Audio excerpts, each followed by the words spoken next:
Vamos começar. O caminho para entrar no castelo é a oração. Eu vou até ler, eu separei a passagem de Santa Teresa para a gente começar exatamente com o que ela disse.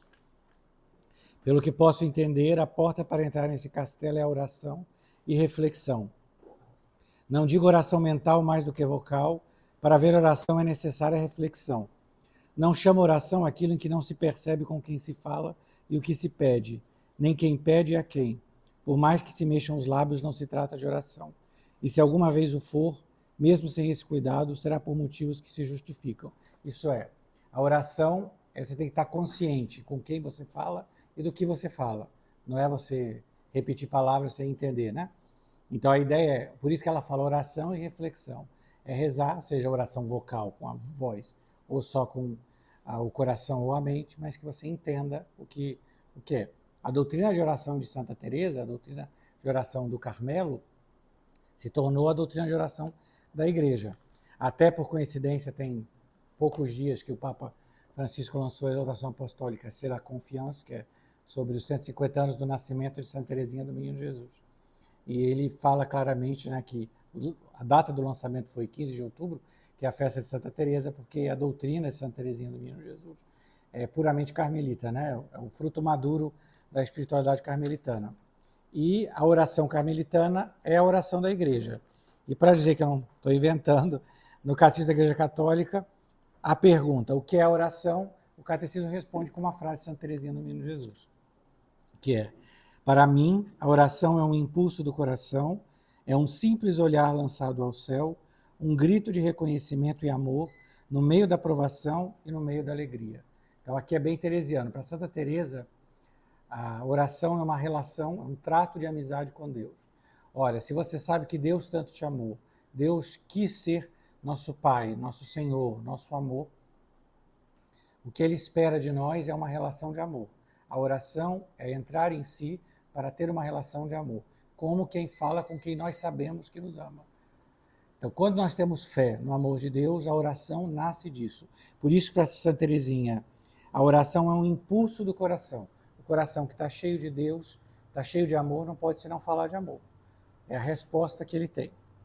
Então, eu quero fazer o catecismo vai explicar as múltiplas facetas da oração, para a gente entendendo, né, porque na igreja nós temos a oração vocal, a oração mental, a oração litúrgica, né? É uma tradição de oração. Esse falar com Deus tem muitas maneiras.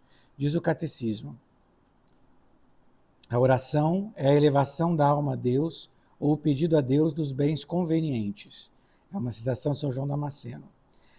De onde falamos nós ao rezar? Das alturas de nosso orgulho e vontade própria ou das profundezas de um coração humilde e contrito? Essa é uma boa pergunta. A gente começa a rezar da altura da nossa soberba ou do coração contrito? É um questionamento. A gente vai diante de Deus como um mendigo que precisa de pão ou como o Senhor que está fazendo uma concessão a Deus? É uma honra para Deus estar na minha presença.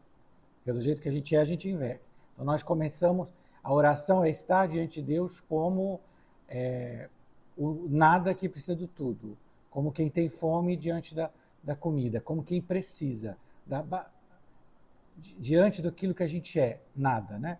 É o cântico do Magnífica, Nossa Senhora cantou, ele olhou para a humildade da sua serva. Então, para a oração ser frutuosa, é preciso que a gente chegue diante de Deus exatamente como a gente é. E isso é uma parte interessante. Quando a gente encontra uma pessoa do mundo, a gente vai encontrar um rei, uma pessoa, o que a gente faz? A gente vai se arrumar, vai vestir a melhor roupa, e tudo isso é bom. Mas não adianta usar máscara diante de Deus. Dos outros a gente pode usar máscara.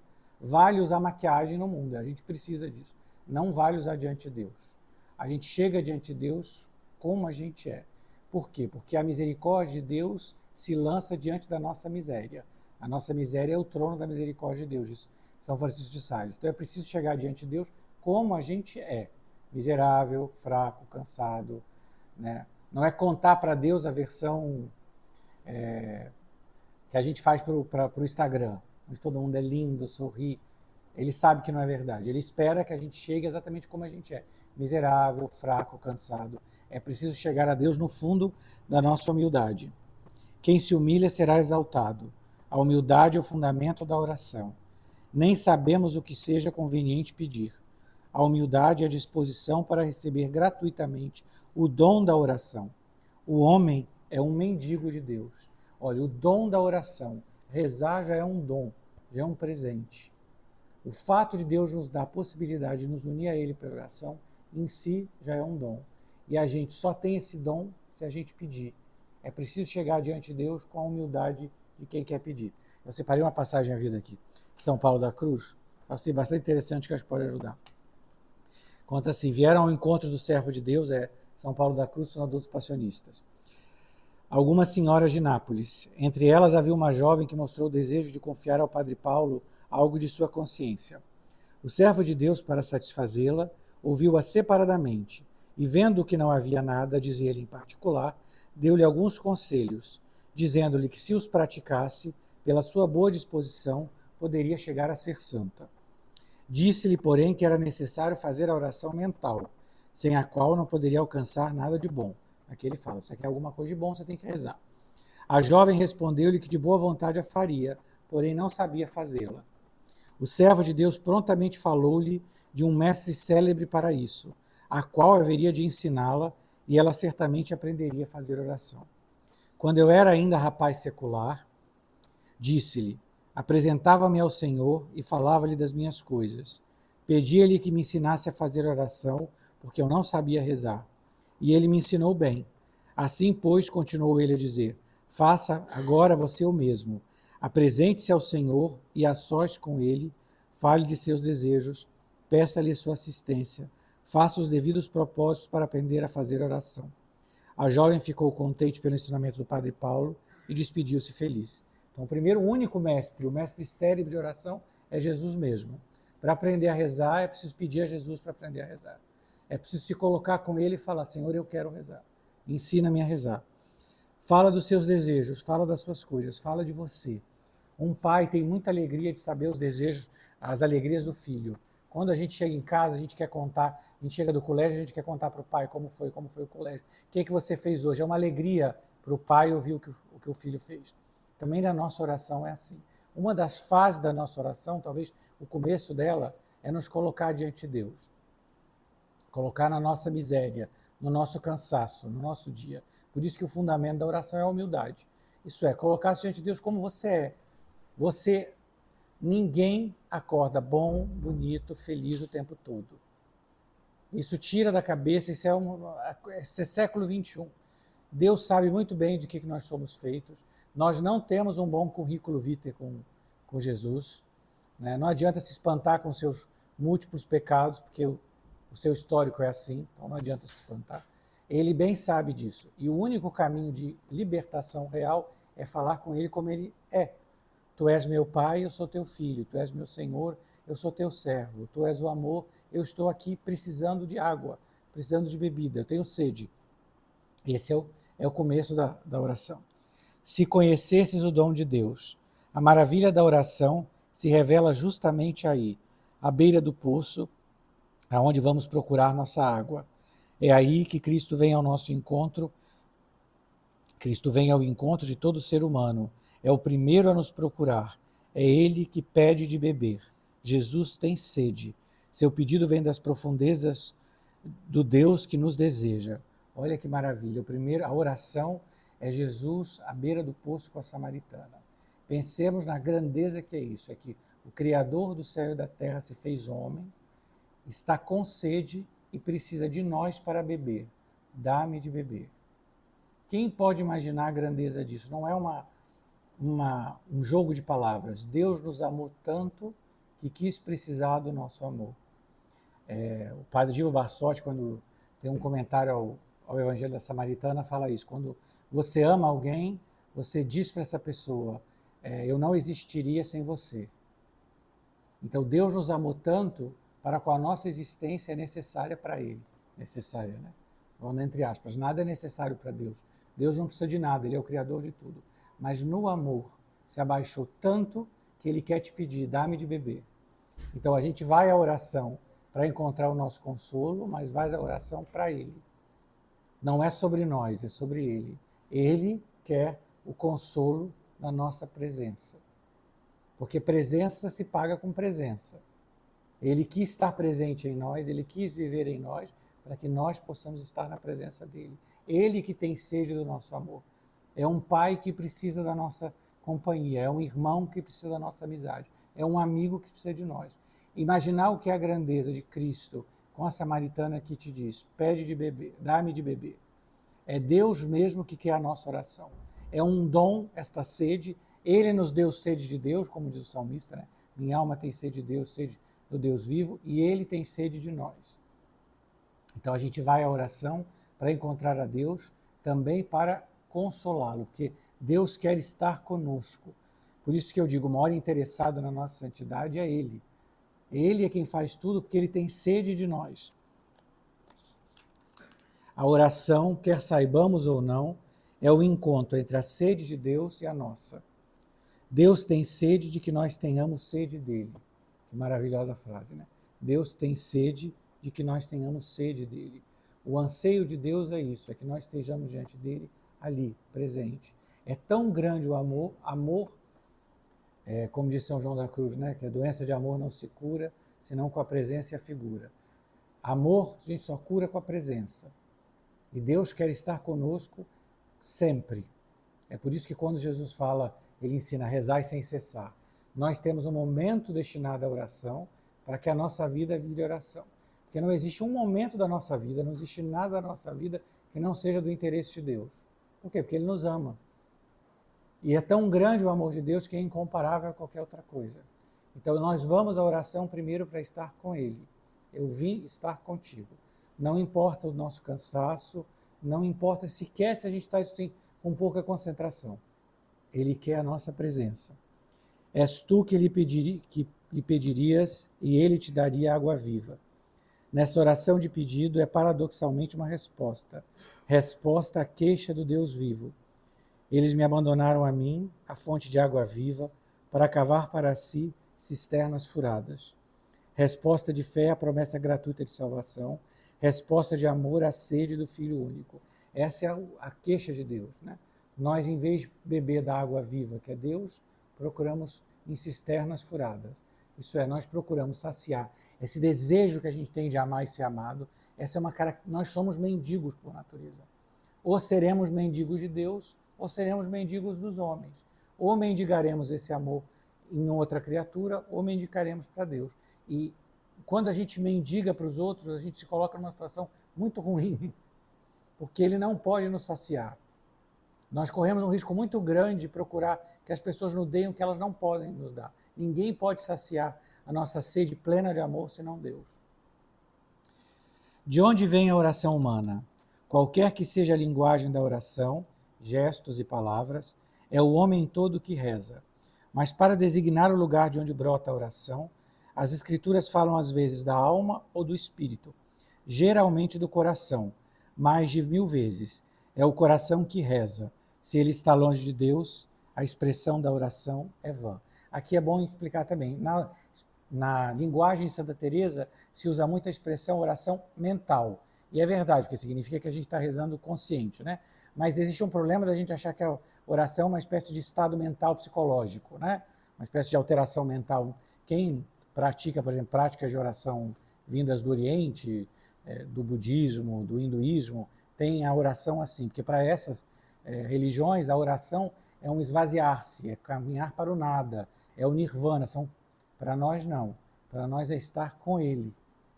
Nós viemos estar com Ele. Então a oração brota onde? Do coração como centro de tudo que nós somos, não do coração sentimento. Porque na nossa cultura a gente acaba usando o símbolo do coração como sinônimo do sentimento. Não, sentimento passa. Sentimento vem, vai, eu estou cansado, eu estou com sono, pode ser o que for. Briguei com alguém me falou uma palavra, eu estou ansioso, não dormi bem, tomei um remédio, tudo isso muda. Não estou falando de sentimento. A gente reza sentindo ou não, porque a gente não pode deixar de amar alguém porque está se sentindo mal. É a mesma coisa da mãe dizer, hoje eu não estou me sentindo bem, eu não vou cuidar do meu filho. Não é assim. Amor não é isso. Amor você não escolhe quando está se sentindo bem, porque senão você não ama ninguém. A mesma coisa com Deus. Nós vamos à oração não para sentir, nem para sentir a presença de Deus, mas para estar com Ele. Nem que seja para dizer, olha, Senhor, hoje eu não consigo falar nada, mas eu estou aqui. O coração é a casa em que estou, onde moro, segundo a expressão semítica ou bíblica, onde eu desço. A mesma expressão de Santa Teresa, entrar, né? Ele é nosso centro escondido, inatingível pela razão ou por outra pessoa. Só o Espírito de Deus pode sondá-lo e conhecê-lo. Ele é o lugar da decisão, no mais profundo de nossas tendências psíquicas. É o lugar da verdade, onde escolhemos a vida ou a morte.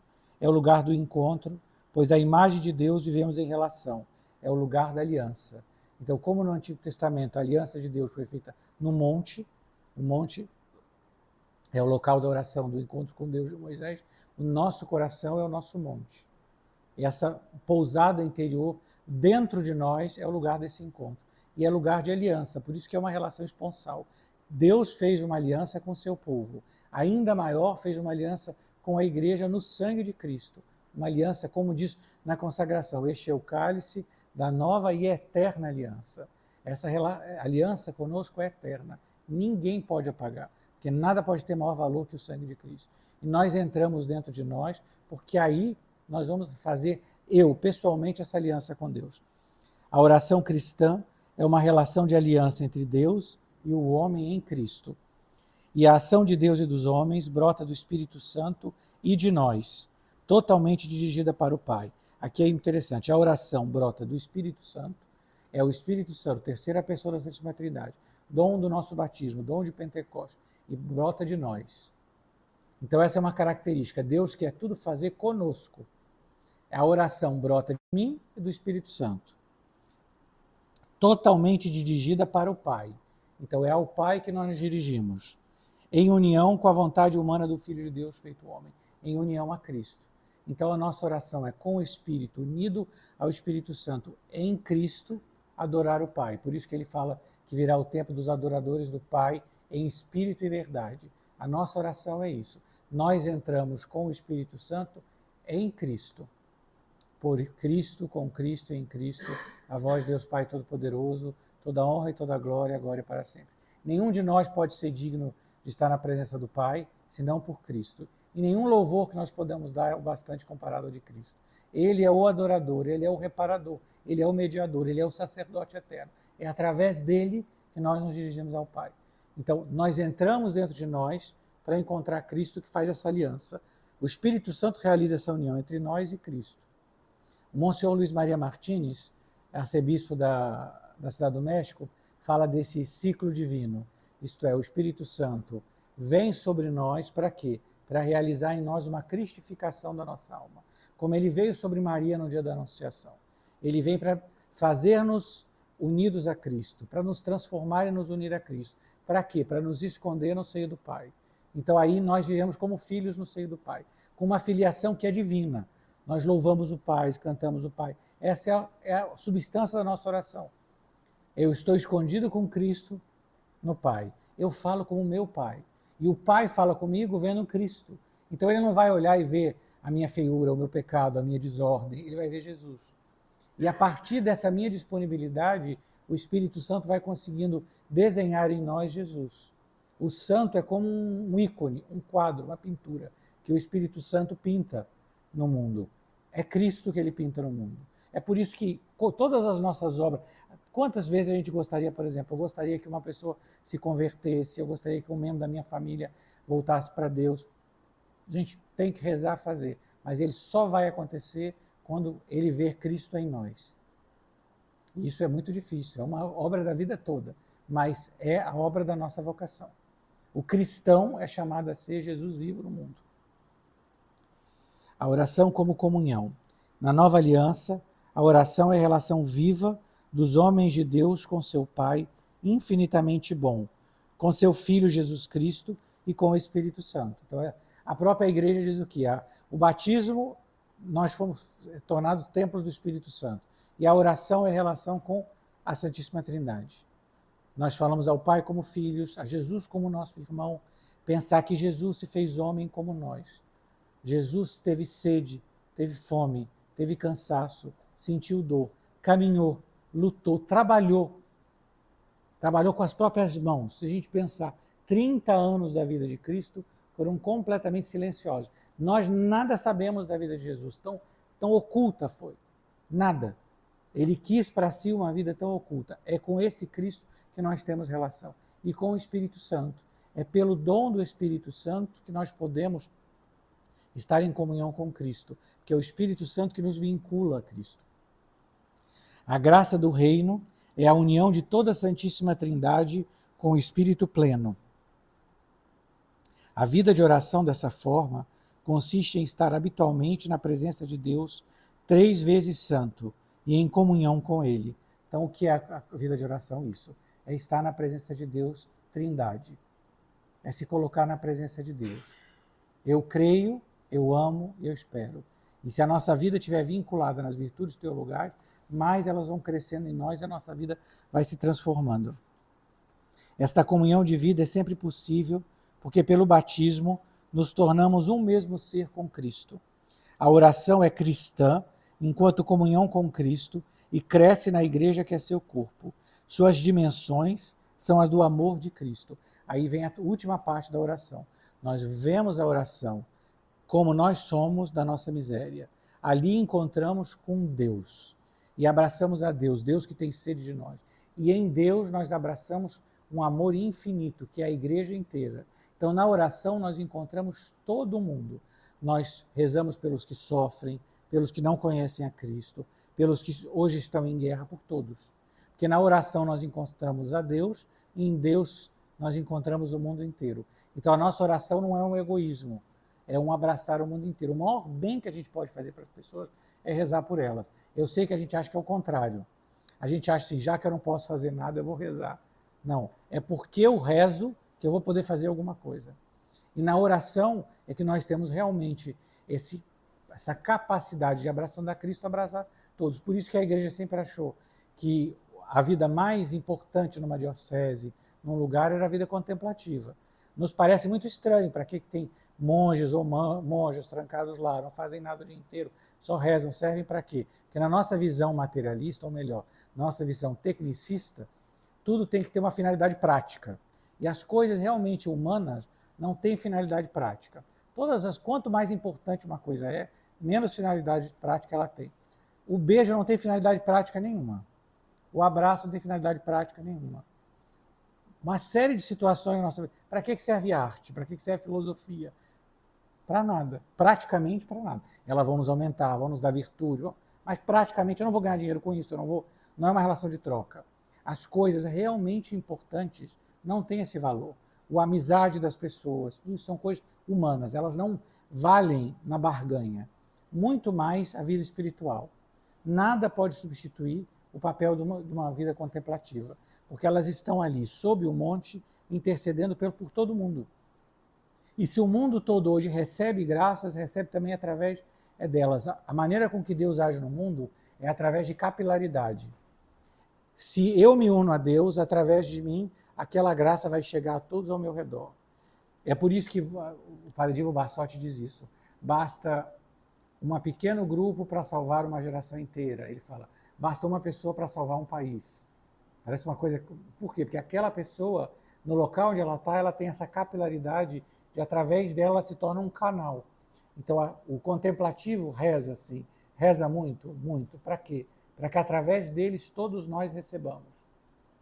Todas as dores do mundo estão em Cristo e com Cristo abraçamos todos. O contemplativo é chamado a viver o modelo de oração de Cristo. Qual é o momento do Evangelho que Cristo rezou com mais intensidade? No Horto das Oliveiras. O momento mais angustiante da vida de Cristo. Porque diante do Pai, ele se encontra com o pecado, não um pecadinho ou outro pecadinho, mas todos os pecados do começo ao fim do mundo. Porque na paixão, Cristo teve que redimir todos os pecados do mundo, do primeiro ao último. Então vocês podem imaginar o que foi a visão terrível do pecado, da indiferença, da ingratidão. Por isso que ele soa sangue. Ali ele está sozinho, que ele deve abraçar aquele cálice para se oferecer por nós. Também os contemplativos vivem esse mesmo mistério. Toda alma, seja religiosa, leiga, quanto mais se une a Cristo, mais deve viver também a sua parte na reparação pelos pecados do mundo. Primeiro pelos nossos pecados, porque nós temos pecados a reparar. Nós não somos santos. Nós temos muita coisa errada que a gente fez, que a gente tem que reparar. A gente tem que reordenar. E ao fazer essa reordenação com a ação de Cristo, nós também podemos reordenar o nosso meio. Porque o sangue de Cristo, através de nós, vai reparando todo ao nosso redor. Por isso que o local onde a gente está é o meio da nossa santidade. Porque através da nossa fidelidade à oração, nós vivemos então unidos a Cristo. Cristo pode, através de nós, fazer aqui, com capilaridade. É como se o sangue de Cristo, através de nós, pudesse chegar nas pontas, em pessoas que não o conhecem. É através de nós que ele vai chegar. Porque quando a nossa oração não é uma oração egoísta, não é só sobre nós. Porque também a gente pode usar a oração só sobre nós. Então, a oração é na humildade ser quem nós somos, chegar diante de Deus com a nossa miséria, porque Ele quer estar conosco. É uma necessidade de amor dele estar conosco. E ali abraçar o mundo inteiro. É por isso que na oração a gente vive a plenitude da lei, amar a Deus sobre todas as coisas. Então, porque eu amo a Deus, eu quero estar com Ele, e ao próximo como a si mesmo, porque ali eu posso colocar diante dele todas as necessidades do mundo, não só as minhas. Então, quando o Papa, quando os bispos, quando os santos dizem rezem pela paz, Nossa Senhora nas aparições, né? Rezem o terço pela paz. O que isso quer dizer? Porque depende também de nós essa expansão do reino de Deus. É através de nós que isso cresce. Então, o castelo é o quê? Eu vou entrar para estar com Deus? Mas é uma coisa muito egoísta, eu vou entrar dentro de mim e vou ficar lá dentro. É todo o contrário, porque esse é um processo de que a gente entra dentro de nós para sair de nós. A gente entra dentro de nós para conhecer finalmente quem nós somos, esse fundo do nosso coração que nós desconhecemos, que é onde Deus mora. Olha, nós somos tão avoados que Deus mora dentro de nós e nós não podemos entrar no mesmo aposento que Ele se Ele não nos levar. Ele tem que nos conduzir pela mão, é preciso ouvir a voz dele para ir. E quando nós entramos, nós saímos de nós mesmos. Isso não é sobre nós. A oração também é um ato para acabar com o nosso egoísmo. Não é sobre mim, não é sobre você, é sobre Deus. É sobre Ele. E quanto mais nós amamos, mais nós desejamos. E quanto mais nós crescemos nessa união com Deus, mais Ele vai nos conduzindo. É porta do castelo, porque nós nem sequer no castelo entramos. Santa Teresa começa o castelo interior dizendo isso. A maioria de nós vive fora do castelo. Você não tem a menor ideia do que se passa na sua alma. Você não teve curiosidade de saber. Você está lá olhando a vida passar e com a louca da casa, em Santa Teresa a louca da casa é a fantasia, a imaginação, que a nossa cabeça está cada vez com um lugar. Eu vou dar um exemplo que ajuda. O que é a imaginação?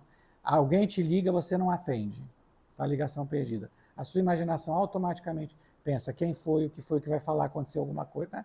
Nossa mente ansiosa vai girando em torno daquilo. Isso é a louca da casa. Então, quando você reza, você tem que entrar no começo. É terrível por isso. Porque você está só ali naquele.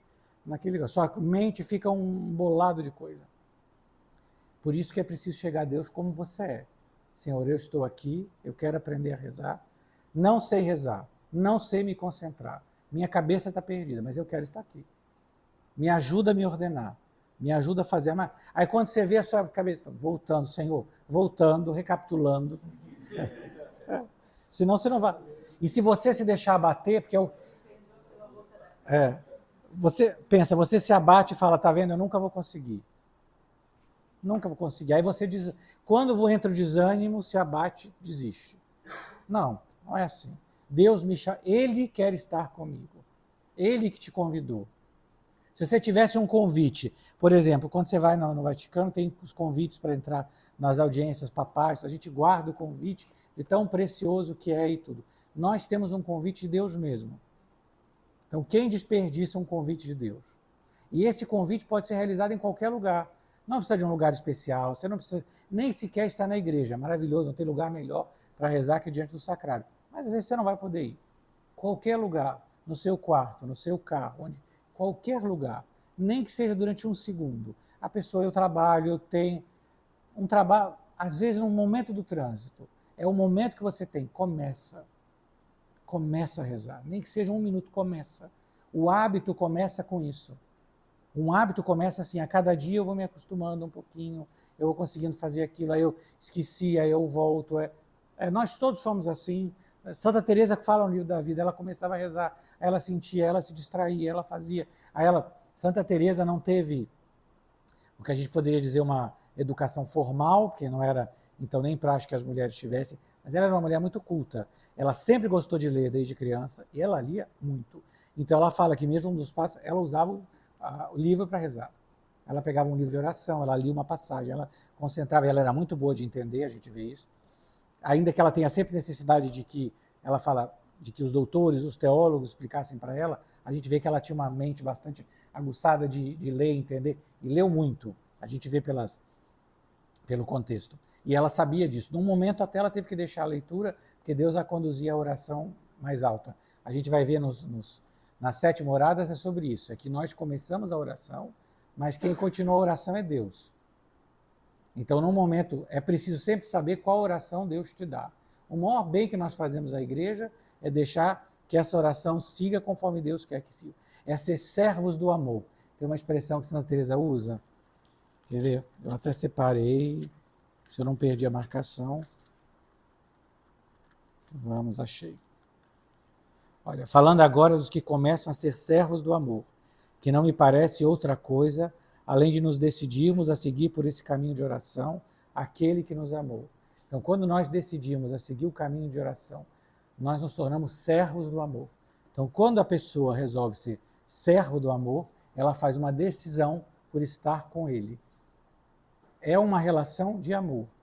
Se não for de amor, nós vamos embora.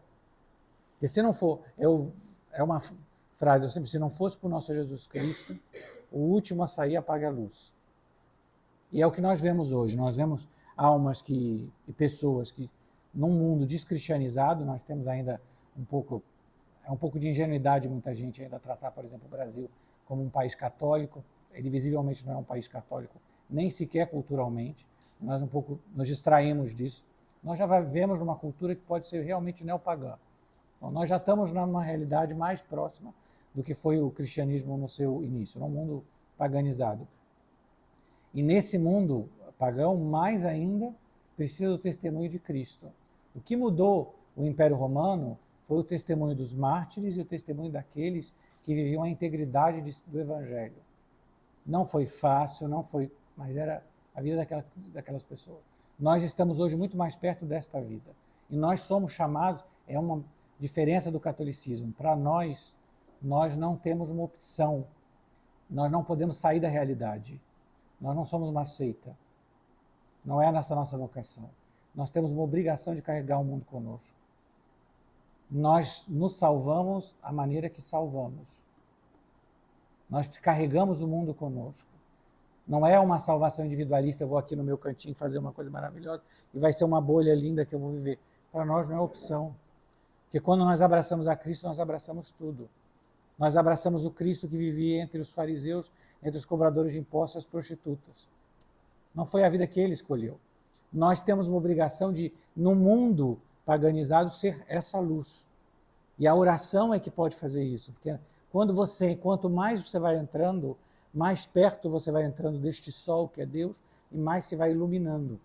O forno, uma vez que a gente liga dentro, a porta está fechada, eu não vejo o fogo, mas eu sinto o calor. Quanto mais nós chegamos, esse fogo do amor vai se fazer ecoar ao nosso redor. E essa é a única obra de evangelização que é realmente eficaz. Que a nossa palavra, vamos ser honestos, por mais talentoso que a gente seja, a nossa palavra, às vezes, a gente quer falar uma coisa boa, a gente fala uma coisa errada. A pessoa nos pergunta uma coisa, a gente fala outra coisa. Se não é realmente a presença de Deus em nós, o nosso trabalho é muito curtinho. Nós até podemos aprender, eu acho maravilhoso, as pessoas já aprendem, a gente tem as redes sociais, os meios, o marketing, isso é ótimo meio, mas isso não é um fim.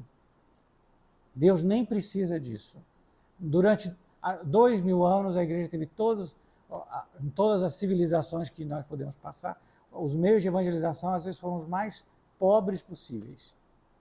Não tinha nenhum. Santa Teresa, por exemplo, teve uma reforma que de uma certa maneira se expandiu para toda a Europa como? Era um grupo, como por exemplo, de pobres mulheres, né?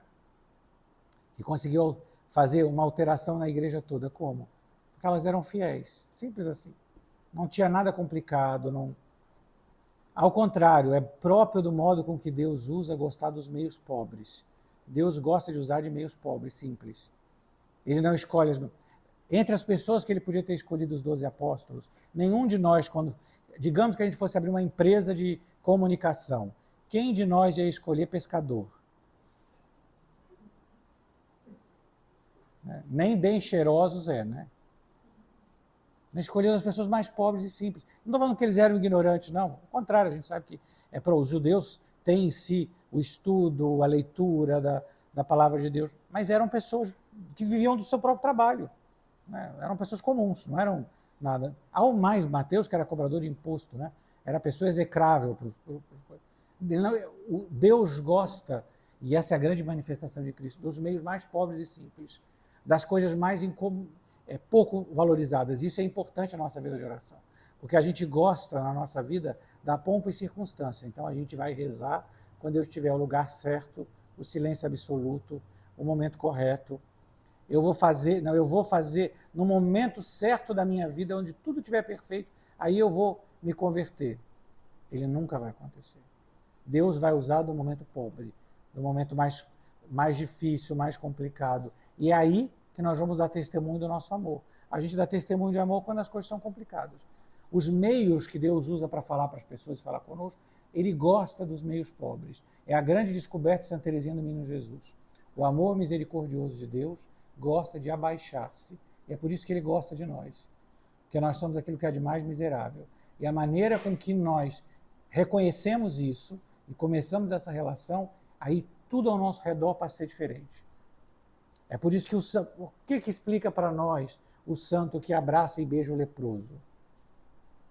Para nós é uma coisa tão louca que não faz sentido nenhum. É um reconhecimento do amor que Deus tem por aquela pessoa e de quanto Deus usa daquela criatura pobre, doente, que parece não ter nada, para vir até mim. Que a partir do momento que você descobre Deus que mora dentro de você, você começa a descobrir a presença de Deus em tudo. Santa Teresa fala, entre as panelas Deus se encontra. Então Santa Teresa passa a descobrir Deus na cozinha, em qualquer lugar. Na viagem, que foi muito difícil durante as fundações, as viagens eram de carroça, era extremamente desconfortável. Santa Teresa já estava doente, já estava idosa, era complicado, era realmente difícil. Cada fundação foi difícil, de pegar enchente tudo que você pode imaginar. Uma época já quando ela quebrou o braço, ela já estava com dificuldade de mobilidade, toda uma série de dificuldades. Eram os meios mais pobres possíveis. E no Carmelo, isso é muito interessante. A característica do Carmelo Descalço, Santa Teresa, quando ela entra no Carmelo, ela entra num mosteiro enorme, com muitas monjas, muita estrutura, dinheiro, arte, tudo isso o mosteiro tem. E a descoberta dela é que Deus queria uma reforma dela que começasse do mosteiro pequeno. O mosteiro de São José era uma casa pequenininha, com um grupo de monjas que rezavam, tudo começa do pequeno. É o contrário do que a gente pensa. Se não for grande, se não tiver 1 milhão de seguidores, não é importante. É bom ter, mas se não tiver, não faz diferença. Não é nem o meio que Deus usa. Ao contrário, hoje nós temos pessoas que no momento da igreja foram muito importantes como escritoras e hoje nós não lembramos nem o nome delas. Eu sempre faço a comparação nos primeiros escritores da ordem cisterciense. A reforma cisterciense teve uma grande expansão quando entrou nela São Bernardo de Claraval. E é com certeza o santo mais importante.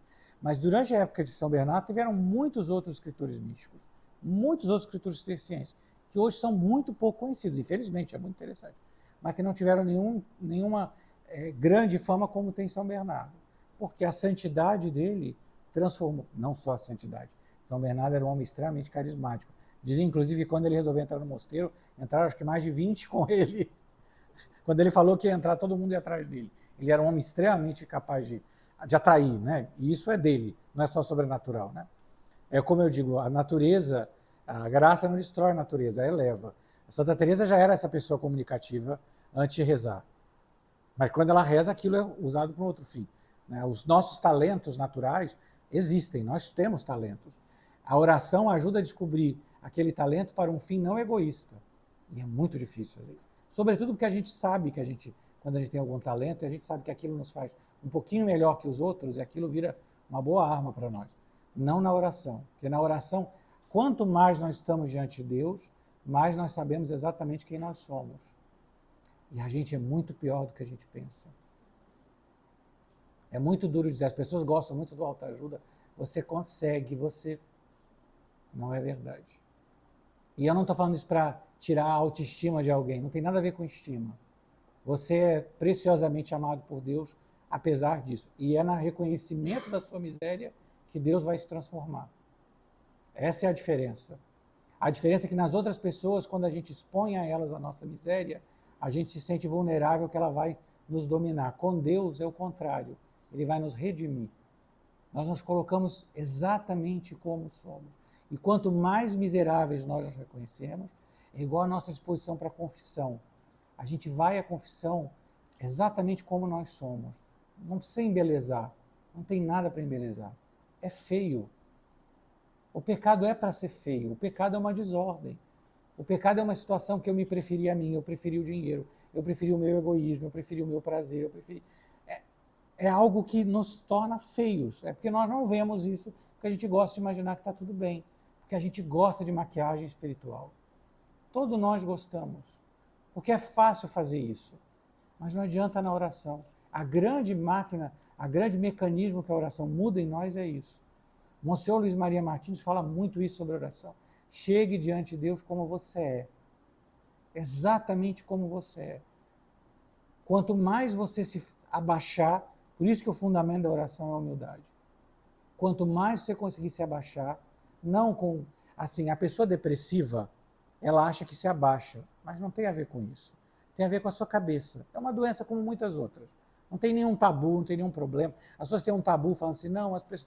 Fulano está deprimido porque não tem Deus. Amigo, todo mundo tem altos, baixos, dificuldades, doenças. Deus não tira de nós as doenças.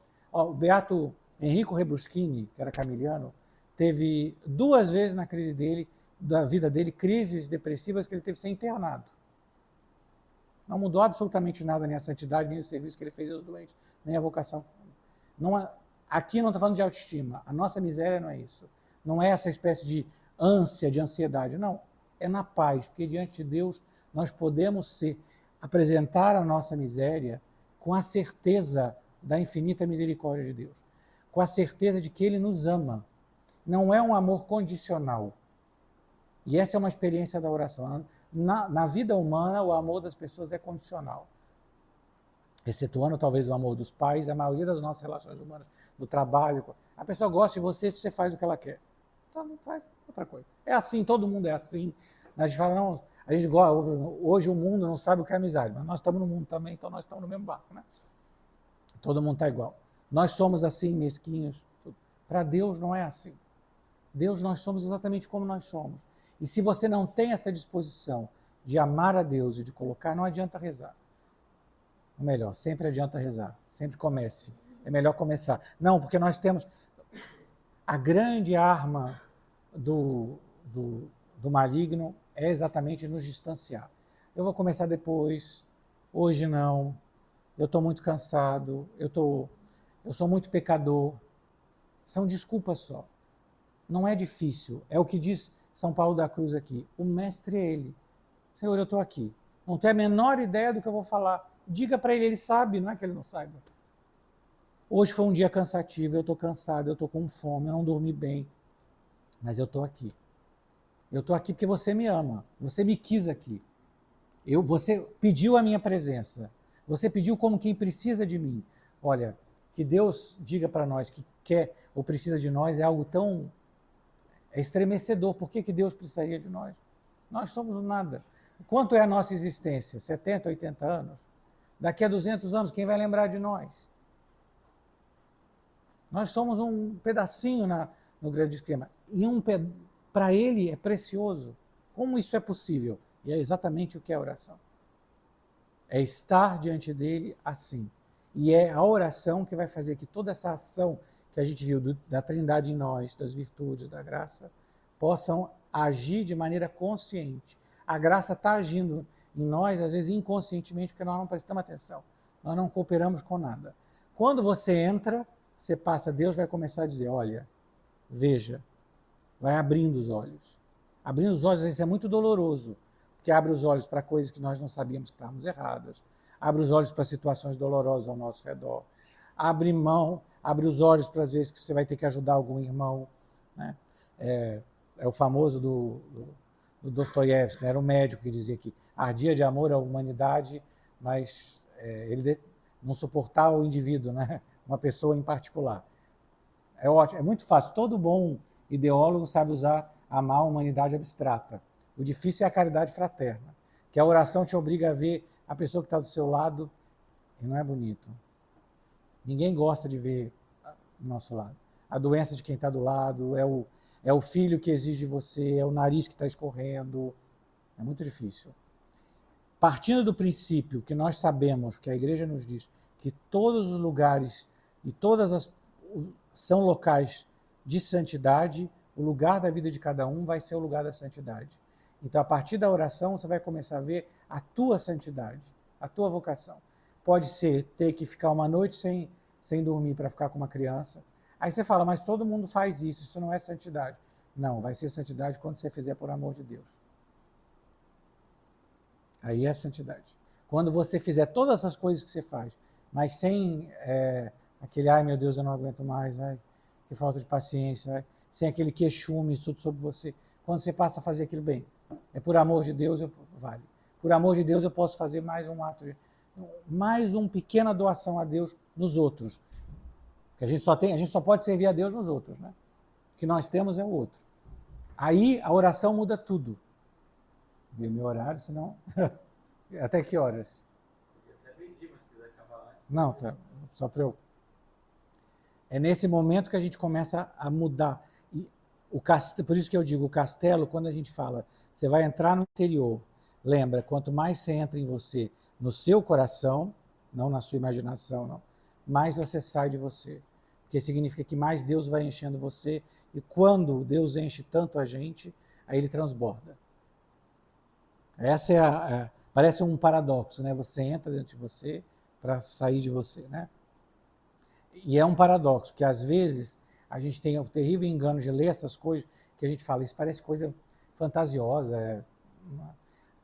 Quanto mais nós entramos em Deus, mais nós entramos no real. As coisas de Deus, as coisas sobrenaturais da graça, não são o mundo da imaginação. Não é Nárnia. Não tem nada de imaginário. É o puramente real. Essa é a grande transformação da oração. É por isso que a oração ela pode ser, depois do começo, muito escura, muito árida, que você vai passar a sentir e experimentar coisas que você se negava a ver. Primeiro em você.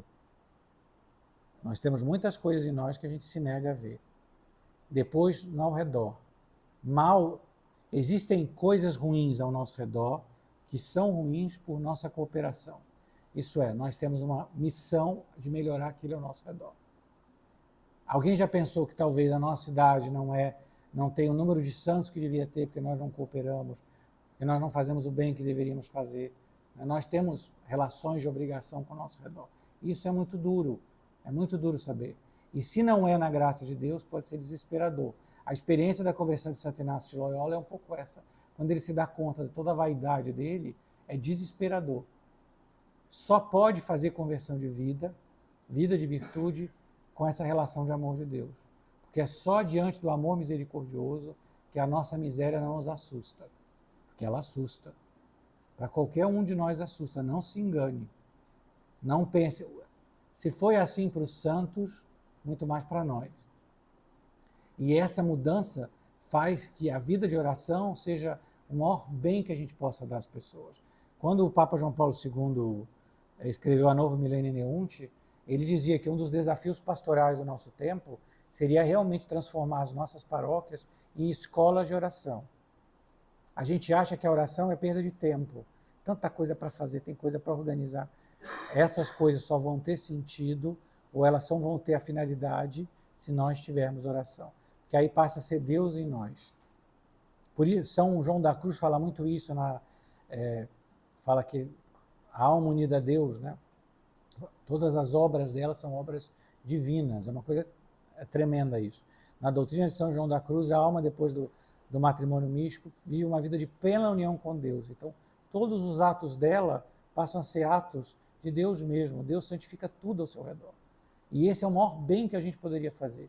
É que Deus possa que a gente possa viver o grau de oração, ou o grau de união que Deus quer para cada um. Essa é outra coisa também. Não tem dois santos iguais, porque nenhum de nós é igual. Para cada um, Deus tem um caminho, uma feição, uma vocação, uma missão. E é na oração que a gente vai descobrir qual é a minha oração, qual é a minha feição, qual é a minha vocação. O meu caminho é esse, o meu caminho é aquele. Tem pessoas que têm um caminho de viver plenamente no mundo, inserido no mundo. Tem pessoas que têm um caminho mais retirado. Tem pessoas que se sentem chamados ao apostolado direto da caridade, outros na educação. Cada um é um. Como é que você vai descobrir a vontade de Deus se não diante dele? Se ele é o oleiro, é preciso se fazer modelar. É preciso deixar se modelar. A oração é isso. Eu estou aqui para me deixar modelar. 1 minuto, 2 minutos, 3 minutos, 4 minutos. Eu sei que ninguém vai fazer longa oração do dia para a noite. O hábito não cresce assim. E eu sei que muita gente trabalha, tem filhos e tudo isso dificulta. Mas é possível começar. É possível começar. Não é algo difícil, não é algo complicado. É confuso, porque nós somos confusos. A confusão é nossa, não é de Deus. Nós estamos aqui para Ele nos iluminar. Nos graus de oração,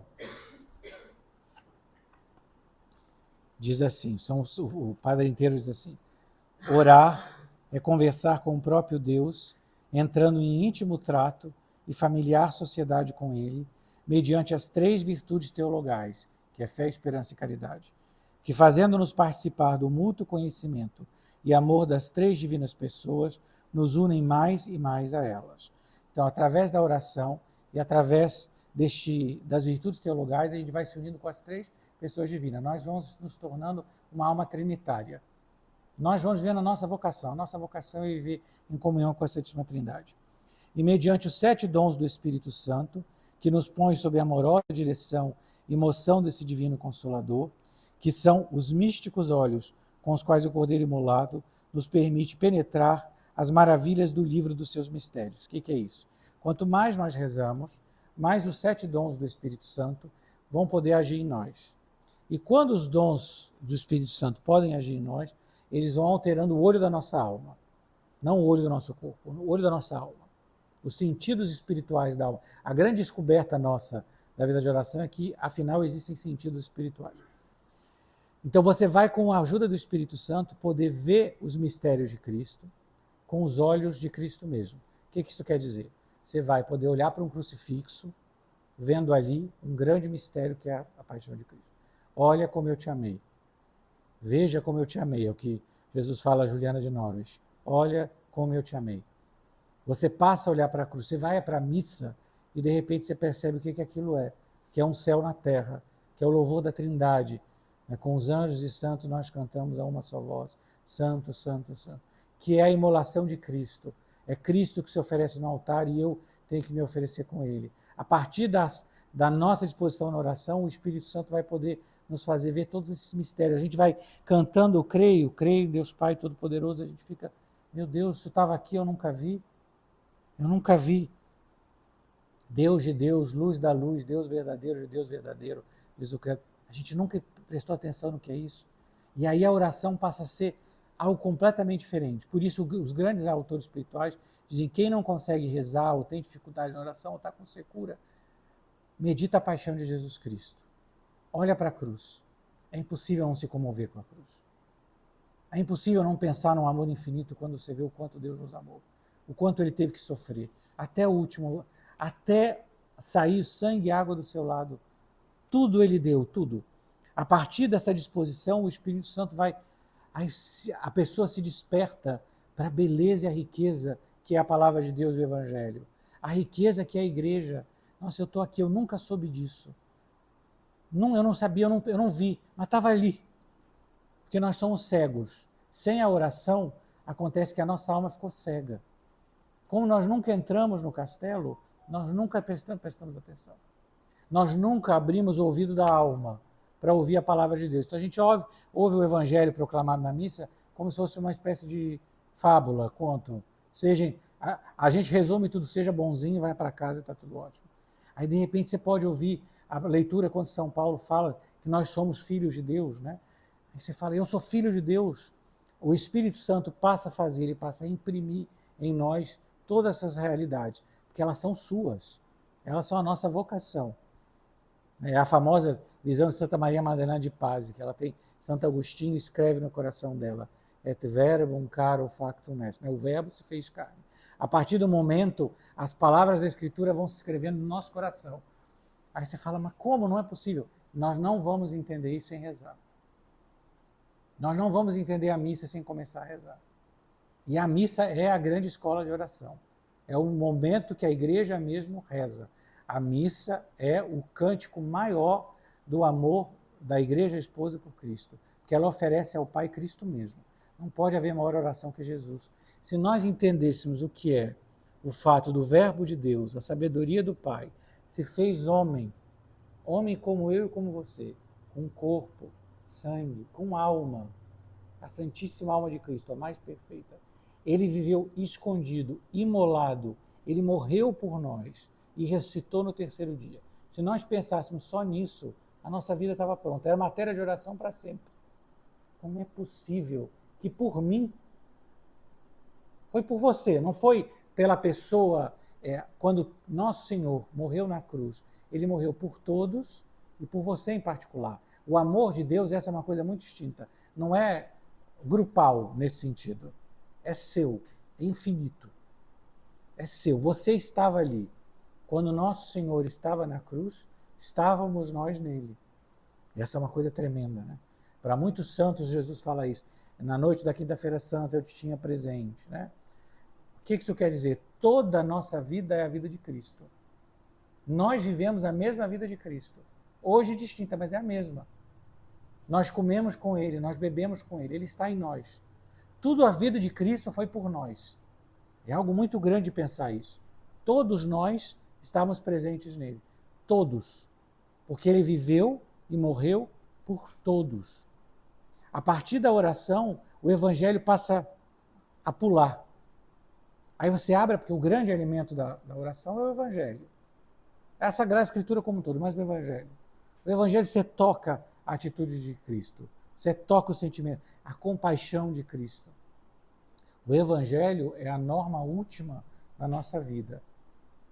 Sem a oração, nós temos o perigo de converter o Evangelho numa espécie de manual de etiqueta. Faça isso, não faça aquilo, seja um bom rapaz, respeite a pessoa que está do seu lado. Isso é muito pouco. Ser bonzinho é muito pouco. Né? Muito pouco, porque é o mínimo. Não precisa nem ser cristão para ser bonzinho. Nós recebemos absolutamente tudo de Deus, porque Ele quer de nós a resposta de tudo. Amai-vos uns aos outros como eu vos amei. Amai vossos inimigos. Isso é uma coisa completamente louca, não dá para entender. Se não for dentro da ética do mistério de Cristo que se oferece, que reza, Pai, perdoa, eles não sabem o que fazem. O Evangelho não pode ser uma espécie de regrinha moral, ele é muito mais. Toda a nossa moral tem que ser reta, íntegra, ordenada. Porque senão parece que é uma norma do lado de cá, outra norma do lado de lá. Parece manca, né? Parece que a gente fala para as pessoas como se a nossa fé fosse assim, não faça isso, não faça isso. Não, não faça isso por causa disso. Não faça isso e faça aquilo. Porque também não é só o mal a evitar, não, é o bem a fazer. Né? Tive fome, me deste de comer. Tive sede, me deste de beber. Nossa, aquilo... Jesus se identificou com aquilo? Meu Deus, como é possível? Sem começar a oração pessoal, eu vou usar essa expressão, pessoal, você com Deus, a partir do momento que você começar essa relação pessoal, essa aliança pessoal de você com Deus, então a missa vai ser o ato que deve ser, o auge da nossa oração, a vida de família vai ser o que ela deve ser, ela é um ato de completa e total doação. Não se engane, quem casa não casa para uma vida que vai ser sem cruz. Não é. Não foi o desígnio de Deus. Ao contrário, o desígnio de Deus é duas pessoas carregando uma cruz. Não, o Senhor não mentiu no Evangelho. Quem quer ser meu discípulo, tome a sua cruz. A cada dia, de São Lucas, e me siga. A cada dia. Para mim, o Evangelho tem várias passagens dessa parte. Mas o São Lucas eu gosto, porque é a cada dia. Eu não posso nem pensar na cruz de amanhã. Eu já desanimei. Não é verdade que tem dia que a gente não quer levantar. Porque todo dia é igual. Todo dia é difícil, todo dia vai ser. Porque cada dia vai ter uma cruz. Não quer dizer que vai ser triste. Não quer dizer nada com isso. Ao contrário, a gente vai passar a descobrir que às vezes nesse sacrifício está a maior felicidade. Porque é maior amor. A nossa capacidade de amor se sacia de maneira que ela é cheia do amor de Deus. Nós temos uma capacidade de amor muito maior do que a gente pensa. Porque nós temos uma capacidade de sofrer muito maior do que a gente pensa. E às vezes a gente precisa desse sofrimento que dilata a alma, que não faz sobre você, que muda. A igreja tem santos em todas as vocações e estados. Nós tivemos nos últimos anos canonização de pessoas em todos os estados de vida. Nós temos crianças pequenas canonizadas, como São Francisco e Santa Jacinta Marto, e temos pessoas muito idosas. São Paulo da Cruz morreu bastante idoso. Em todos os estados, leigos, pais de família, mães de família, todos eles tiveram. Mártires, com uma vida comum. Pessoas até que a gente não sabia nem que era praticamente santa em vida. Santa Germana Cuzã é uma santa que eu gosto por causa disso. Enquanto ela estava viva, ela não era mais que uma pastorinha com uma doença feia, que nós chamamos de cicatriz. Ninguém dava nada por ela. Ela sim fez 1 ou 2 milagres em vida que ninguém nem mais lembrava. Se não fosse depois da morte dela, que encontraram o corpo dela e começaram um monte de milagres posteriores, todo mundo falou, gente, mas ela não era aquela santa mesmo? Aquela pobre daquela menina que o pai tratava mal, ninguém nem sabia. Isso não depende nem da sua propaganda. Então não precisa nem ser famoso para ser santo. Teve santos que ficaram muito famosos e tem santos que tiveram muito gordos e muito magros. Tem de todos os tipos. Não faz diferença. Todos eles têm só uma coisa, é o momento do fiat, que é a frase de Maria, fiat mihi secundum verbum tuum, faça-se em mim segundo a tua palavra. A oração é sempre esse momento. Para Maria, esse foi um sim. Maria era imaculada, portanto a liberdade dela era toda e completa. Quando ela diz aquele sim ao anjo, sim à Trindade, Deus entra na alma dela plenamente. Nós temos um sim desse tamanhozinho. Nosso sim vale 1 hora, que ele vai virar não depois. O nosso sim tem que ser renovado a cada 30 minutos, que é o máximo da nossa capacidade. E a oração ajuda sim. Não, mas hoje eu não quero. Não, sim. Sim, sim.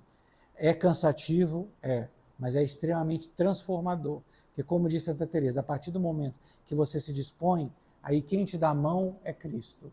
E ele vai te puxando, porque nós não podemos entrar.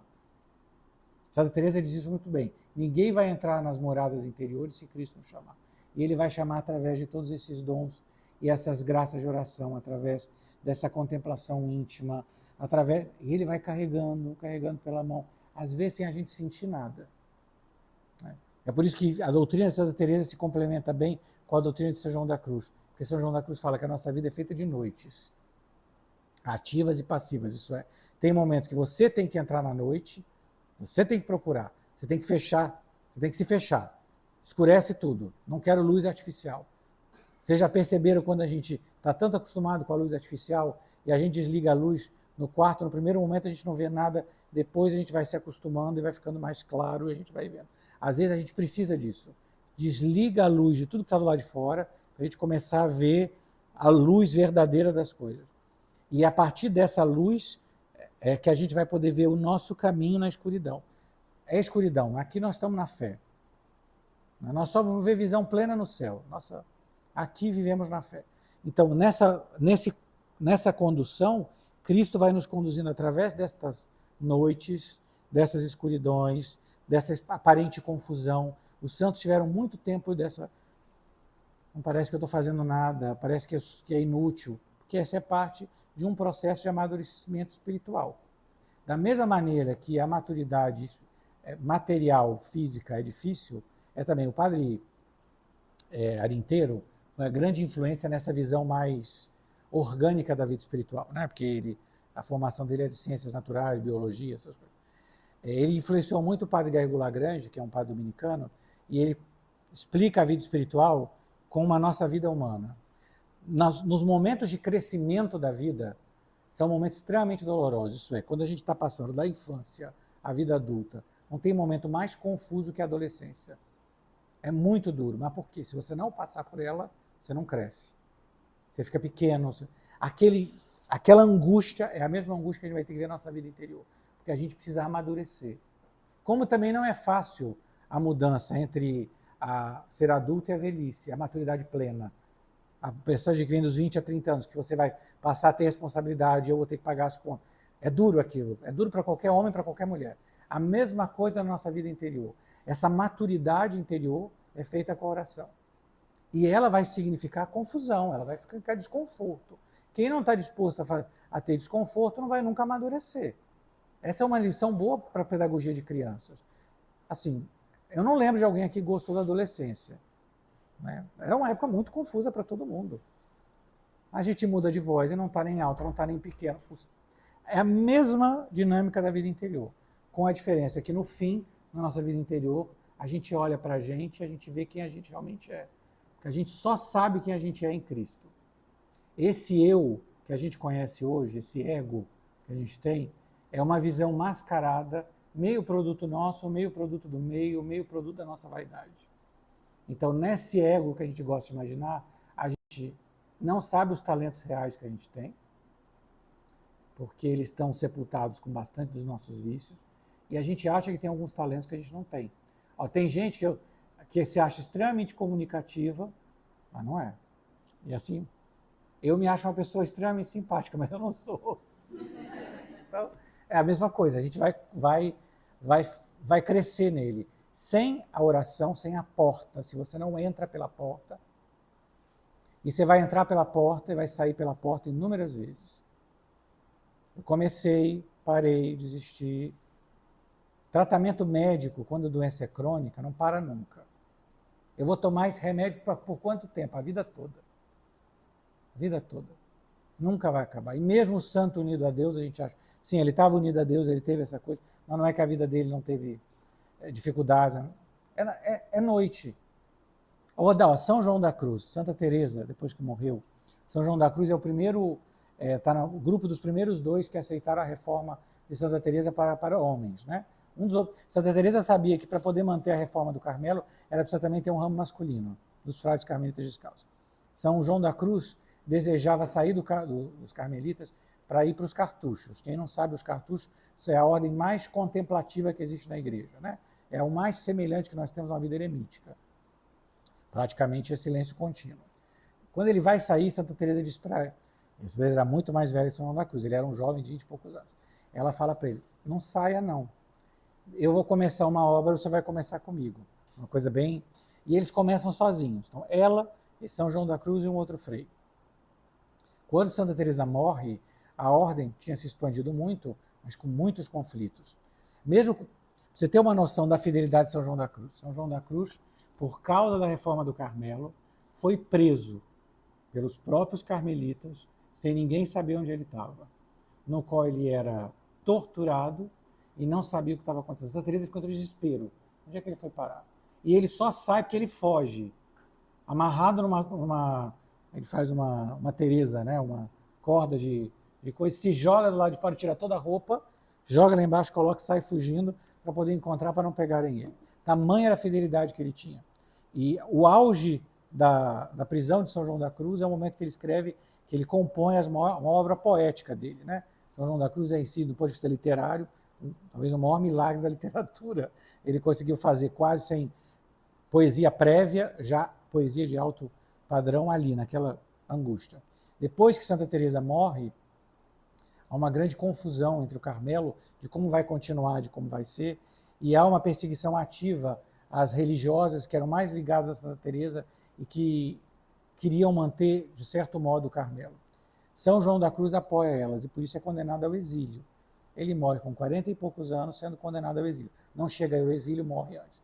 Então você vê, nenhuma alma do tamanho de São João da Cruz foi poupada da incompreensão. Morreu bem incompreendido. Sendo o autor espiritual, sendo o grande mestre, sabia. Então nem o santo vai ser poupado da incompreensão, de não ser compreendido, de fazer de nenhuma maneira. Então nós sabemos que mesmo depois, a nossa vida na Terra vai ser assim. Mas você fala, mas isso é muito obscuro, eu não quero isso para mim, não. A diferença é, ela vai ser com a oração ou não. Isto é, ninguém no mundo vai parar de sofrer. Não existe remédio para sofrer, não tem Rivotril nenhum que impede você que sofra. A diferença da oração é a seguinte, com a ação do Espírito Santo em nós, ele passa a nos mostrar aquilo serve para quê. Como dizia a Beata Conchita Cabello de Armida, tem muita cruz desperdiçada nesse mundo. É desperdício. Ele nos dá todas as provações, mesmo aquelas que a gente pode dizer que são culpa dos outros.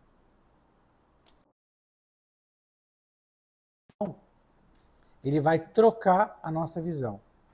Eu acho que... Podemos acabar? Essa é a pergunta. Aí eu queria aproveitar para dividir, que na próxima aula eu já começo com os graus de oração, para não começar agora a interromper. Então, vamos lá.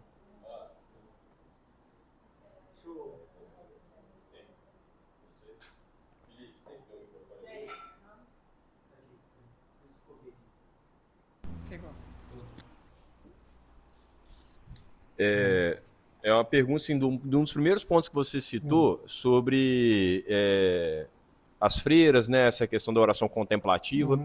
E aí você disse que quando a gente reza, né, e elas principalmente, ou talvez quem vive nessa oração contemplativa, reza por todos os demais. E aí vem uma pergunta até voltada a um lado pessoal também. Quando a gente reza pelos demais, essa oração tem que ser sempre pela conversão, ou há exemplos, ou há a possibilidade de rezar pela salvação de uma pessoa, ainda que ela não venha se converter, não venha a se abrir a Cristo? A gente reza entende? pela salvação. A gente não sabe os desígnios de Deus. A gente não sabe, por exemplo, o momento da morte, se ela vai encontrar, se ela vai ter uma graça extraordinária. Nós não sabemos. Nós sabemos quantas almas se salvaram no último momento por intenção de Nossa Senhora. Por exemplo, Santo Afonso Maria de Ligório gosta muito dessas histórias de Maria, Mãe de Misericórdia. Claro, nós rezamos para que seja feita a vontade de Deus, Deus seja glorificado ali. Como ela vai se converter, se é na hora da morte, quando, como vai ser, a gente não sabe. A gente sabe que todas as nossas orações são atendidas por Deus da maneira que dispõe a sua vontade. Também é uma oração nisso abandonada. A gente conhece as coisas de Deus. Ela pode se salvar de... Existem muitas maneiras extraordinárias que Deus usa para chegar nas almas. Nós não sabemos. O padre Garrigo Lagrange, no livro dele sobre os novíssimos, explica isso. Conta até um caso bastante bonito do rapaz, a irmã dele acho que era vocacionada e tudo, e na hora que ele vai se matar, ele tem uma experiência interior de conversão completa, né? E tem vários desses casos, assim, inúmeros casos da misericórdia. Então nós devemos rezar pela salvação, sim. É o que Nossa Senhora ensinou em Fátima, né? Ó bom Jesus, perdoai-nos e livrai-nos do fogo do inferno, levai as almas todas para o céu, principalmente aquelas que mais precisarem, né? Aquele assassino que Santa Teresinha rezou muito. Pranzini. Ele era batizado? Ele era, mas engraçado, vou contar a história, Santa Teresinha, quando descobre a sua vocação de mãe das almas, ela ainda era adolescente, ela descobre esse condenado à morte, né, um assassino. E ela pede a conversão dele, mas é uma coisa interessante, ela pede, pelo único consolo meu, que ele dê um sinal de conversão antes de morrer. Isso é, o sinal de conversão que a pessoa dá antes de morrer ou não, é para o nosso consolo. A maneira com que a alma está diante de Deus, só Deus sabe. Nós não podemos entrar, não sabemos os infinitos caminhos de Deus. Claro que pode, que a sua oração vai cooperar a ela poder cooperar a graça atual. Que a graça está sempre batendo na porta da pessoa. Ainda que você não veja. E essa é uma coisa, inclusive de pessoas que a gente não conhece. Talvez, na nossa cooperação no corpo místico, Deus espera a nossa cooperação, a nossa oração para salvar uma pessoa que está em outro continente. Né? Nós só vamos saber no céu. Aí sim nós vamos encontrar todas essas pessoas que estão ligadas a nós. Né? Na questão ali, igual ele perguntou, nós orarmos pela pessoa, no caso, ainda que venha a ser salva, a pessoa que está viva. E a pessoa, de repente, por exemplo, igual agora recente, teve Dia de Todos os Santos, Dia de Finados, e teve as indulgências plenárias. A gente faz, no caso, tenta ali uma indulgência plenária para a pessoa, no caso, que já morreu. Como que funciona nesse caso? Porque a gente não sabe para onde essa pessoa foi. Não, por isso que a gente... O que é indulgência? A gente pega, a igreja dispõe de todos a riqueza do tesouro de Cristo que ela tem, e ela dispõe de nós para que a gente alivie essas pessoas. A gente não sabe se ela está no purgatório ou não. Não está nas nossas mãos saber. Mas está nas nossas mãos ter compaixão. Porque se nós somos... A igreja é uma só, triunfante, padecente e militante. Isto é, as almas que estão no purgatório, nós que estamos na terra e as almas que estão no céu, somos uma única igreja. Estamos vinculados no mesmo mistério. Então a nossa vocação é ter compaixão dessas almas, de todos. Nós não sabemos, mas Deus vê a nossa compaixão. Então o que Ele espera de nós é a minha virtude é ter compaixão delas. Né? Então nós não sabemos o destino eterno das almas, só do nosso Senhor sabe, mas nós podemos e devemos rezar por elas sim. E é também a nossa oração que Deus usa na nossa cooperação para esse bem, sobretudo através da oração.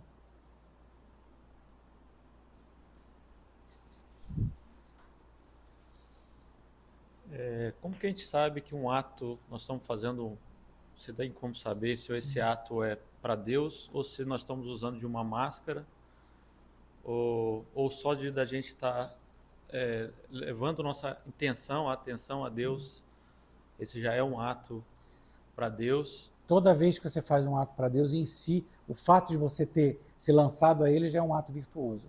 O grau de pureza desse ato vai variar conforme a nossa pureza. E nós não sabemos, né? Porque nós não podemos nos ver. E é bom Ele não nos mostrar. Eu acho que foi São João Maria Vianney que uma vez pediu a Deus que mostrasse, que ele visse exatamente como é, e ele diz, nunca peça isso a Deus. É terrível ver. Nós não sabemos mas nós sabemos que o nosso ato, o grau de pureza, nós não sabemos. Ele vê. Né? Mas Ele quer esse nosso ato mesmo falho. Porque é assim que você vai habituando que a sua alma dependa dele, se lançando nele. É todo dia um pouco, todo dia um pouco, todo dia um pouco. Muitas vezes o humano se confunde com aquilo que a gente acha que é bondade, caridade. Um monte de vezes. Na verdade E só Deus sabe a nossa pureza. Então Ele só pede de nós que a gente faça. Ele vai purificar os nossos atos. É pelo fogo do Espírito Santo. É por isso que o que é o purgatório? O purgatório é porque diante de Deus, a misericórdia de Deus é tão grande que mesmo quando nossos atos estavam tão misturados, através do amor de Deus, Ele vai ser purificado. Que é isso que é a nossa vida. Quando a gente vive nessa vida, os santos costumam dizer, a gente pode viver o purgatório nessa vida. O que significa isso? Que todos os nossos atos sejam feitos em reparação, para ser purificados no fogo do amor. Então, é todo misturado. Mas se eu for me arrependendo deles, se eu for fazendo atos de reparação, se eu vou me convertendo cada dia, também essa pureza vai aumentando. E quando nós chegarmos, nós vamos estar já puros.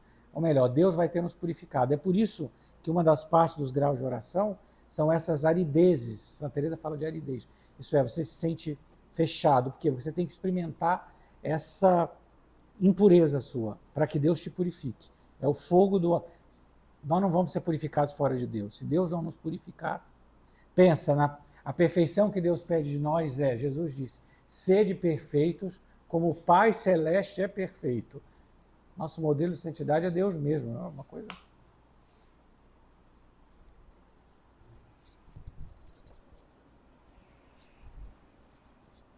Professor, na mesma linha que o Ricardo perguntou, e a nossa necessidade de se despir do egoísmo e a oração com pedido por milagres, pedidos constantes por milagres. Pudesse comentar? Você pode pedir a Deus tudo o que você quiser, porque Ele é seu Pai. A diferença é que você tem que pedir a Deus com a simplicidade da criança, porque quando você se despoja, sabendo quem você é, você pede como um mendigo que precisa. O mendigo, vamos dar um exemplo, a pessoa está morrendo de fome, você vai dar a ela um prato de arroz e feijão. A pessoa diz para você, eu só como se for risoto. Você vai dizer, está estranho isso, né? Mesma coisa a gente faz isso com Deus o tempo todo. Eu falo, eu preciso disso. Não, mas está aqui. Tem uma aparição mariana em Pelevoisin, até abrir a casa de beatificação da vidente, Estelle Faguet. E ela começa assim, ela está muito doente, à beira da morte, e ela escreve uma carta a Nossa Senhora pedindo a cura. Ela fala, meus pais não vão sobreviver sem mim, precisam do meu trabalho. E Nossa Senhora, no momento disso, Jesus vai te atender, você vai ser curada. Aí ela diz para ela, não, mas agora que eu estou preparada, eu quero morrer. Aí Nossa Senhora ri e fala para ela, ingrata, agora eu estou...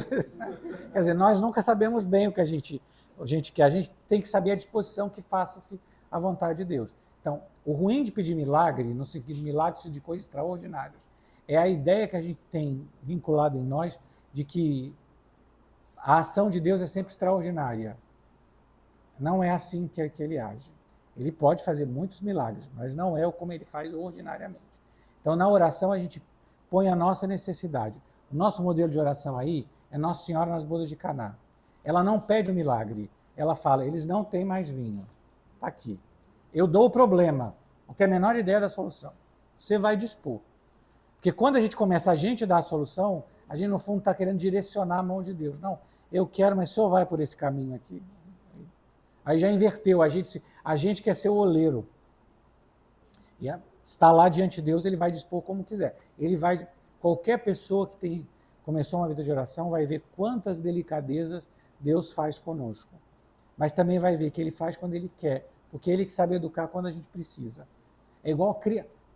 Assim, é muito bom quando a gente está com uma criança, por exemplo, de vez em quando você dá uma bala para ela. Se você der bala todo dia para a criança, ela vai ter cárie. Essa que é a verdade. Deus não pode nos dar consolo o tempo todo, porque senão a gente não amadurece, a gente nunca cresce naquilo que precisa de nós. Então, quando a gente só pede o milagre, às vezes a gente faz, na verdade, a gente faz um pouco de barganha com Deus, né? Olha, se você me der isso, eu vou fazer isso. A gente acha um pouco que a nossa presença é um privilégio para Deus, né? É uma honra para você eu estar aqui. Não é assim, né? Ele nos ama tanto e por isso que é a nossa presença.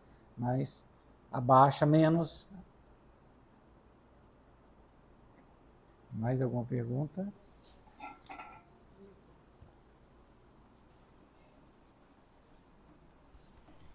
E dentro disso tudo que você explicou sobre a oração a Deus, entrar no castelo, como é que entra nisso as orações aos santos?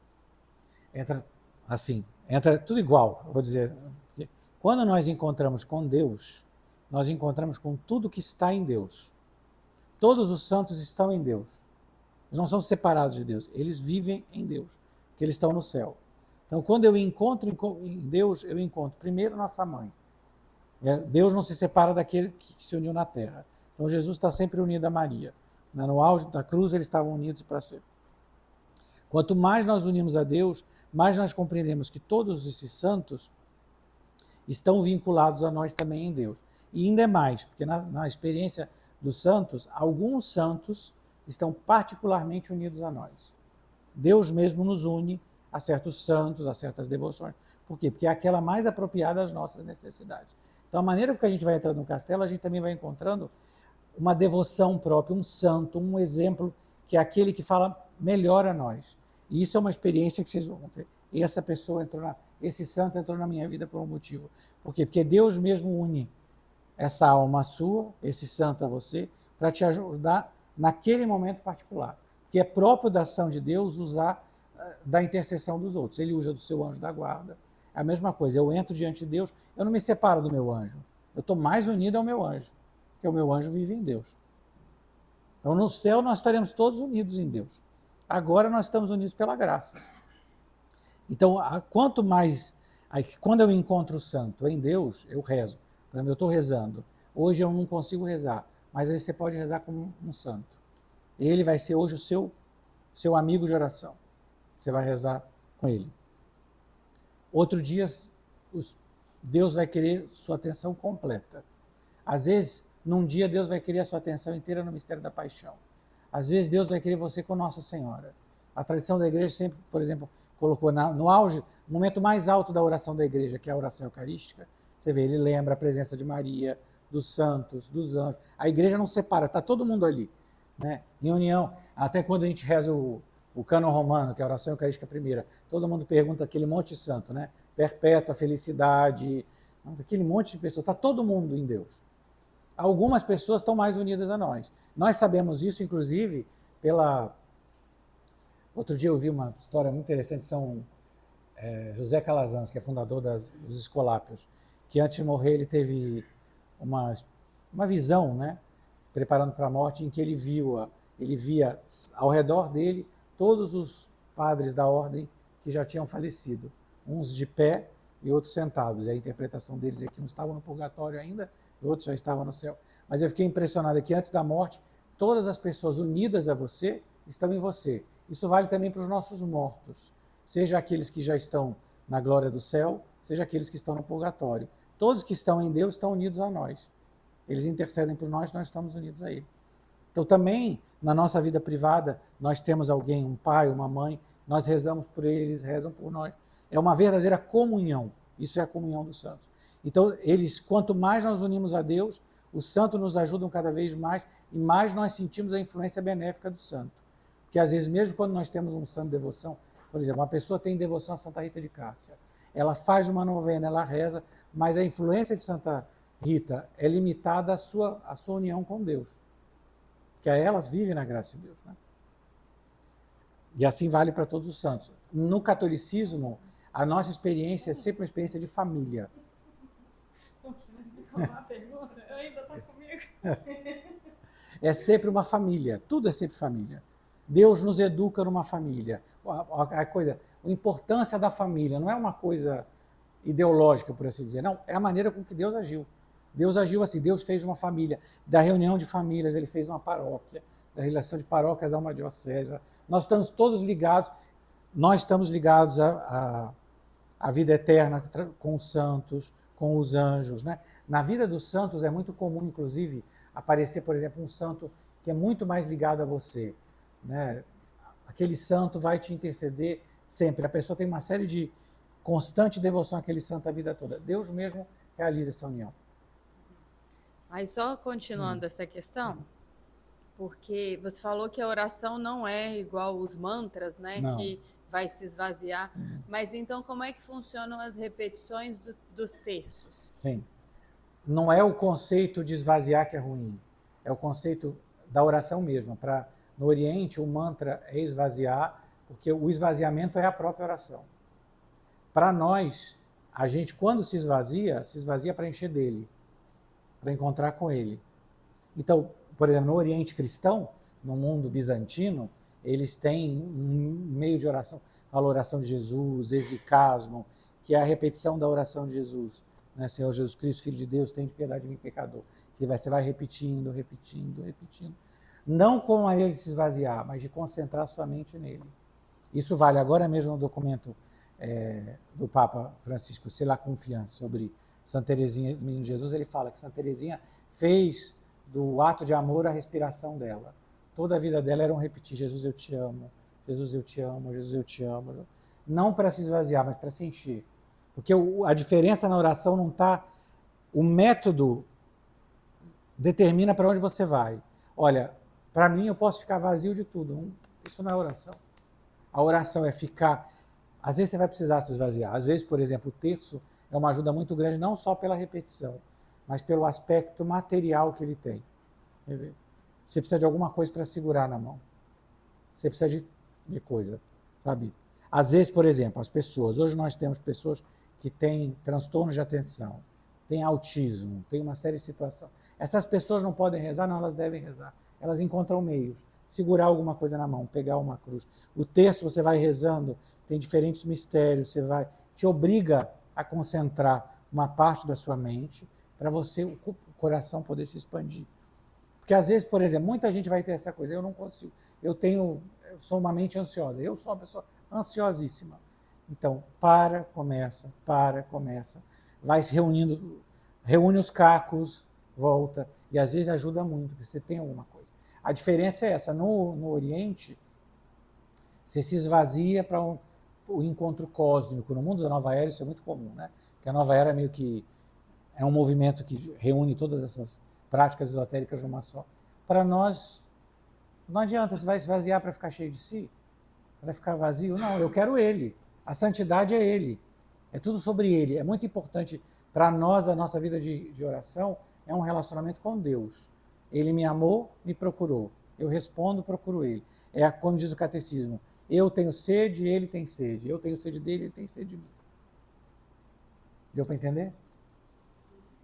Voltando lá na questão da união com os santos, né? A minha questão é: quando a gente coloca que Deus permite que nós estejamos mais ligados a alguns santos, assim como os nossos anjos, né? Mas nossos anjos são seres celestiais, seres perfeitos, enfim, né? Essa ligação com os santos, qual a medida do mérito da graça do batismo e a medida do mérito do santo, da pessoa do santo? Não, o santo já está na glória, então os méritos dele já foram recompensados pela glória, né? Que é a graça na nossa vida. Nós nos enchemos de mérito, de virtude, de graça. A graça no céu se transforma em glória. Então eles estão já na plenitude. O nosso vínculo de união é a graça no qual está contido Deus. Deus é o vínculo de união. Então, por Santa Elizabeth da Trindade fala muito isso. Da mesma maneira que Deus habita em mim, os santos contemplam a Deus pela glória. A diferença é isso, eles pela glória, nós pela graça. Então, é isso para algumas, é interessante, tem uma anedota, mas talvez esclareça. Foi beatificado acho que em maio desse ano, uma leiga espanhola chamada Conchita Barrecheguren. Teve uma vida muito simples, morreu muito jovem, doente, muito simples. Teoricamente, ela tinha pouquíssimo extraordinário. Depois da morte dela, apareceu o pai dela, começou a reunir uma série de graças que as pessoas receberam por intercessão dela. E muitas estavam ligadas a isso. Ela escolheu vários irmãs espirituais que eram monjas. A Serva de Deus, Irmã Cristina da Cruz, a Serva de Deus, Maria Trindade do Puríssimo Coração, que inclusive tiveram aparições dela. Isso gerou um grande problema, porque ela, na vida, ficou doente quase toda a vida dela. Depois de morta, ela fazia apostolado em tudo quanto é lugar. Aí o pai dela fala, nunca vi alguém visitar tantos mosteiros de clausura que nem ela. Isso até gerou. E o pai dela, depois da morte dela, ficou viúvo e virou padre redentorista, com mais de 60 anos. E esse era um exemplo claro, por exemplo, tem um momento da Serva de Deus, Madre Trindade, do Puríssimo Coração, fundadora das escravas, como escravas da Eucaristia da Mãe de Deus, que ela, inclusive, começa a duvidar, porque ela começa a fazer adoração e ela vê a outra adorando na capela. Ela entrava e estava ela lá, né? E foi tão forte a união que a casa onde essa beata morreu, o pai dela doou para essa congregação, para ser um lugar de adoração. Você vê que Deus une, elas nem se conheceram em vida. Não era nem que elas pudessem dizer que era uma amiga, né? Não, Deus mesmo que uniu. Em relação à consagração à Nossa Senhora, igual naquele tratado, né, da verdadeira devoção, no caso, a pessoa que é consagrada a Nossa Senhora, como é que fica, no caso, uma oração, no caso, para um outro santo? Existe algum tipo de restrição? Eu não acabei, eu estou mais ou menos no início daquele livro, eu ainda não cheguei, mas eu vou adiantando a pergunta aqui. Existe algum... Não sei. Assim, você dá na consagração na escravidão, você dá todos esses méritos, né, para Nossa Senhora, para ela dispor. Mas não é que há um exclusivismo. Nossa Senhora é rainha de todos os santos. Todos servem Maria como sua Senhora. Então não há competição entre eles. A sua devoção continua intacta. Ao contrário, é bem provável que, por exemplo, você cresça em devoção a São Luís Maria Grião de Montfort, que é o autor do tratado. Quanto mais a gente cresce na união com Deus, mais a gente vê que as realidades de Deus, elas são unitárias. Elas não são separadas ou fragmentárias. Elas são todas harmoniosas, porque a desordem está em nós. Quando a gente vai chegando perto de Deus, a gente vai ver, mas é tudo tão ordenado, é um pouco uma surpresa para nós. A própria vida interna de Deus, a vida da Trindade, né? Vida íntima de Deus, né? As gerações, processões divinas. Quanto mais a alma se aproxima da gente, fala, mas é ordem. E você não precisa ter problema nenhum com isso, nem de rezar pelas almas do purgatório. Ao contrário, Nossa Senhora ficará feliz. Cada ato que a gente faz aos santos é um ato meritório, né? É próprio da devoção católica sempre a devoção aos santos, o amor às relíquias, né? Tá, inclusive nas regras para sentir aí com a Igreja de Santo Inácio de Loyola. Venerar tudo que é católico, né? Que é parte da nossa família. O que não pode fazer é abandonar a devoção a Nossa Senhora. Não. Jamais. Não tem um santo com sucessão de Não. Nossa Senhora. Nem devoção a Nossa Senhora não é moda. Então, para nós não tem... A Igreja mesmo nos colocou isso e nós abraçamos a devoção a Maria, até porque ela é a grande escola de vida espiritual avançada. Porque ela é o único modelo acabado da obra de Deus, né? A plenitude da ação do Espírito Santo foi feita na alma de Maria. Por quê? E como que a gente vê isso? Porque o fruto maduro da união com Deus é Cristo. E nossa mãe não foi só mãe material de Cristo, mas foi uma alma toda unida a Ele. Tanto é que no momento último da vida de Cristo, ninguém teve associado à paixão de Cristo senão ela. Naquele momento, aos pés da cruz. Veni, creator.